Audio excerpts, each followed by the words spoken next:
Bonsoir Émilie Rousseau. Plus de 30 ans d'action sur le terrain pour Mission Enfance. Quel regard portez-vous tout d'abord sur ces 3 décennies d'action ? Lorsque nous avons créé Mission Enfance, nous l'avons d'abord créé dans l'urgence pour des opérations d'urgence qui étaient à l'époque dans l'ex-Yougoslavie. Et ensuite, nous sommes passés très vite à des opérations de développement, donc de construction d'écoles, d'infrastructures scolaires, et vraiment beaucoup plus donc, du développement.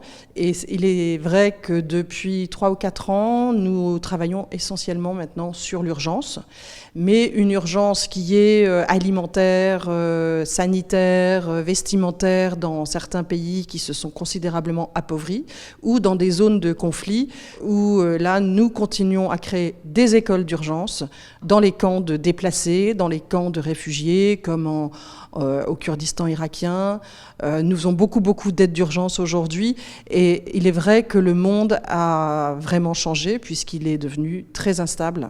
Vous opérez directement sur le terrain ?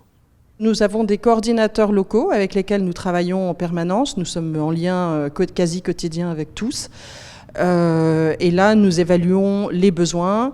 Nous nous rendons sur place sur toutes les missions dans les 10 pays dans lesquels nous travaillons, donc en Syrie, en Afghanistan, en Arménie, en Irak, comme je vous le disais tout à l'heure, au Liban, en Colombie, au Burkina Faso, en Éthiopie. Donc chacune de nos missions est dirigée par un coordinateur local, mais nous rendons très régulièrement, au minimum une fois par an, pour faire un audit de chacune de nos missions, et puis là de plus en plus parce que nous réalisons des missions d'urgence et que nous voulons vraiment contrôler les fonds qui nous sont donnés par la générosité des Monégasques, et nous faisons en sorte d'apporter un peu d'espoir à toutes ces familles qui sont aujourd'hui bien plus isolées qu'elles ne l'étaient dans le passé. L'éducation, cela reste votre pilier d'action, on peut dire ça comme ça ?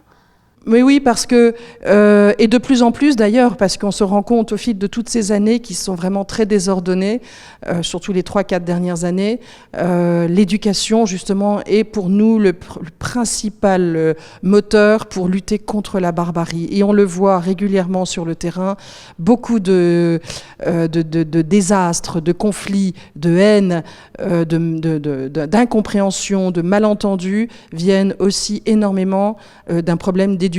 Il y a de nombreux pays dans lesquels en fait on n'a pas suffisamment orienté le soutien, mais je parle de la communauté internationale, envers l'éducation pour qu'une nouvelle génération soit formée, comprenne ce qui se passe et les enjeux qui sont les leurs. Et donc pour ne pas participer à cette défaillance, nous travaillons essentiellement sur l'éducation. Et ce sont ces tristes constats que vous nous relatez qui vous animent encore à poursuivre votre combat aujourd'hui ?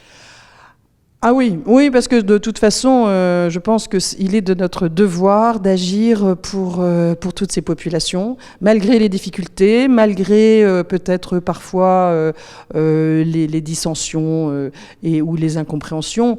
Mais oui, c'est de vaincre en fait l'énorme détresse dans laquelle se trouvent toutes ces populations, de vaincre les difficultés. Et lorsque nous voyons ensuite justement comment se déroule une année scolaire, le bonheur là en Syrie, j'ai vu une école que nous avons réhabilitée, j'ai vu la joie d'enfants qui n'osaient même pas s'asseoir sur leur chaise tellement elle leur semblait propre. Il faut savoir qu'en Syrie, un salaire est de $13 aujourd'hui et que le salaire d'un enseignant, par exemple, sert aux 3/4 à payer son transport pour aller à l'école. Donc nous soutenons aussi les enseignants, mais quand nous voyons que nous pouvons à nouveau réanimer une flamme, réanimer le travail de ces enseignants, de la scolarité de ces enfants, oui, ça nous anime profondément à Mission Enfance. Et si nos téléspectateurs souhaitent vous soutenir, vous organisez prochainement une braderie de jouets les 2 et 3 novembre prochains. Comment ça va se passer concrètement ? Nous avons nos bénévoles qui sont très actives et comme il serait important qu'aussi nous ayons de nouveaux bénévoles qui viennent les soutenir aussi dans ces organisations de vente. Donc nous recevons des dons en nature qui sont vendus pour créer des programmes au Burkina Faso essentiellement pour les populations déplacées du conflit. Et donc le 2 et le 3 novembre, nous avons une vente de jouets pour enfants et le 5 et le 7 décembre, une vente de vêtements d'hiver pour, là aussi, soutenir les enfants du Burkina Faso. Et ce sont des prix qui sont vraiment très très bas. Et ça, c'est une vraie façon de soutenir les enfants du monde.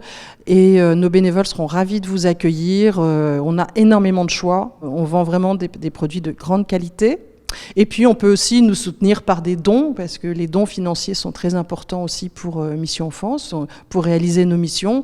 Donc nous organisons un mailing au moment de Noël où nous espérons récolter des fonds pour créer une éducation pour les enfants en détresse. Eh bien, le message est passé. Merci infiniment, Domitille Lagourde, d'avoir été notre invitée ce soir sur Monaco Info. Merci, Émilie Rousseau.